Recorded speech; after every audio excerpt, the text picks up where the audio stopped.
So, good morning, good morning. Dito tayo sa aking little garden. At ngayon ay tanggalin na natin yung saging. Kasi may hinog na siya, so pwede na siya talagang tanggalin. Ayan o. Yan. May hinog na. So, tanggalin natin. Kasi hindi natin maabot. So, magtungtong tayo ng upuan.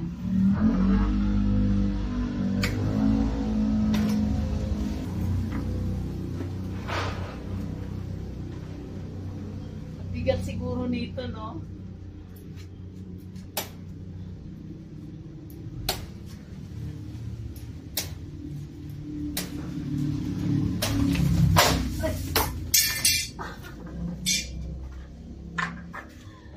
Ay, naku, ang bigat. Ang bigat pala nito, Diyos ko. Inala.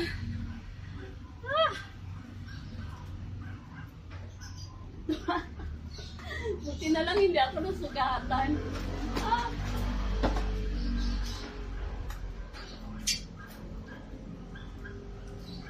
Nasira.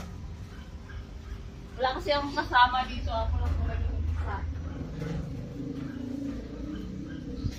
Ah. Buti na lang wala akong sugat. Wala. Yan, tapos na.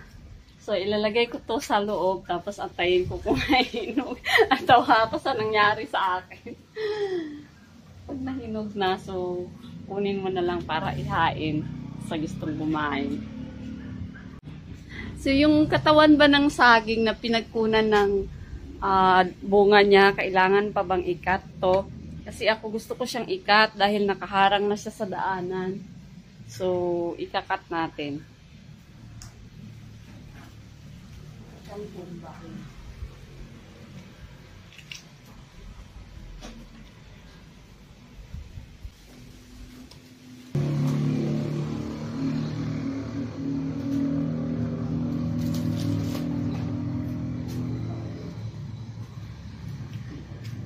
Nakaharang na kasi siya sa daanan.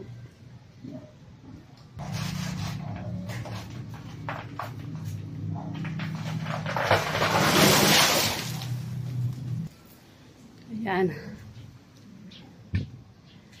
Tinumba ko na. Hindi pala tumapat sa camera.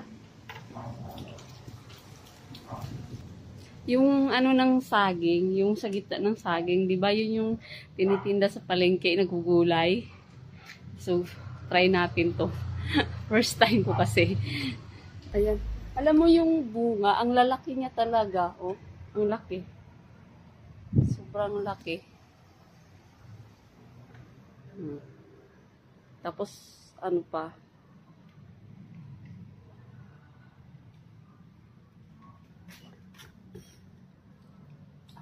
Ang tinatawag na natural na patubo. So, ito na yung saging. Di ba ito, nagugulay ito? Nagugulay ba to? Ayan. So, sa susunod, meron na naman tayong putulin.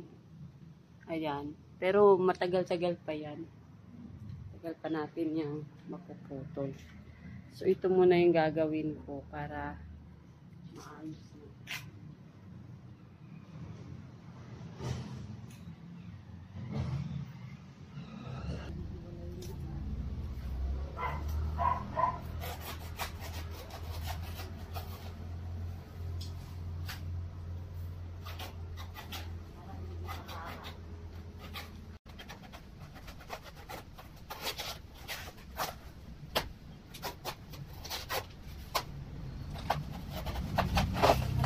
First time ko sa buong buhay ko na magtutong ng saging.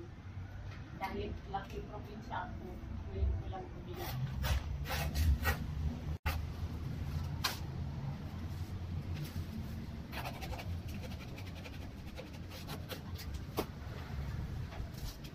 Ang bigat pala ng saging, no?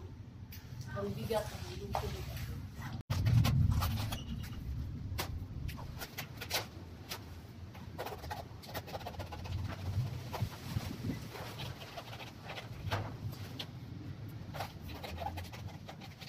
Then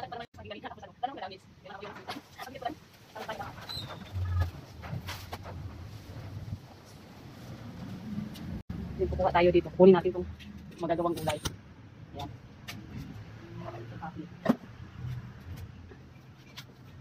Kuha tayo ng gulay.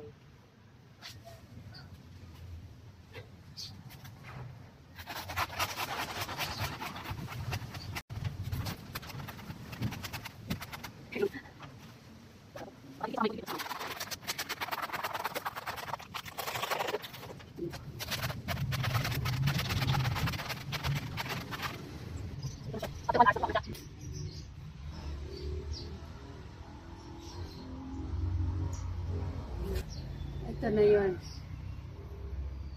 Go na! Maghintay na lang tayong dumaan yung basura para ipabasura natin. Ilan, bakit ako na swim lang?